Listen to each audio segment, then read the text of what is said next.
Hey everybody, Lex DeVille here, back for another lesson. This one's going to be talking about the purpose of a proposal. So what is the purpose of a proposal? I think that anyone watching this video is probably smart enough to know that a proposal is something you send that is intended to get a client to respond to you so that you can move forward to the next stage of your Upwork interview. You can actually start an interview and then you can hopefully close a sale and start working and make money. And that's kind of the process. But what is an Upwork proposal? What is a proposal when we peel back the layers and we look at what is underneath that outer shell? There's more to a proposal than meets the eye. So every proposal is not like, it's not like there's a proposal and then we clone proposals. We're not cloning sheep here, okay? That's not what a proposal is. And if you approach it that way, it's not going to work. We'll talk about that a little more here in a little bit. Why cloning proposals like you clone sheep is not going to turn out well for you. So when you get into a proposal, this is not just something you send off to clients and hope that they read and maybe respond to. When you send a proposal, you are sending a message to the client. You are sending a communication. And what is communication for?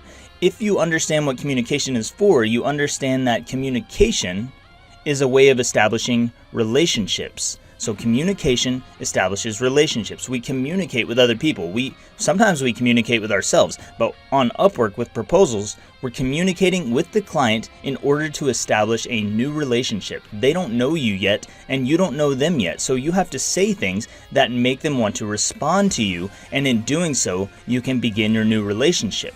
But if you don't approach it like that, then you kind of end up having trouble with your proposals, because why would somebody respond to you if it's clear that you don't want to establish a relationship with them? As a business owner, business owners are looking for people who can solve their problems. We'll talk about that in the You Focus section, but business owners want people who can solve their problems. They want to feel good about being around you. They want to feel good with their choices. Nobody wants to feel stupid. So when you send a templated proposal, then you kind of run into some trouble. But the proposal itself is for the purpose of establishing a relationship. It's for sending a communication and establishing the beginning of a relationship. So you have to treat it as such. You wouldn't go, imagine that there is someone who you've got a crush on. You've got a crush on someone, a schoolgirl, schoolboy crush, and you want to talk to that person. You want to establish a relationship with them. How is that going to get started? Are you going to send them some canned spam freaking email? Are you gonna write them the same letter, the same little note in class and toss it to them that you wrote the last 20 girls?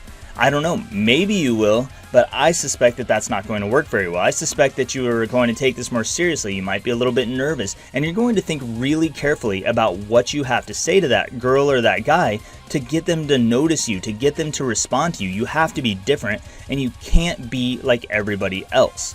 So your proposal is a communication that is intended to establish a basic relationship, and this is where it all begins. So you have to treat it as such, and that's why we have advanced proposal writing courses, because we have to get you to that next level, to where what you say starts a relationship, and that is immediately clear to the client that that is what you want to do, so that they feel comfortable and confident with you, and then they will come back and respond to you, and you can take that next step forward. So that's what I've got for this one, and I will see you in the next lesson.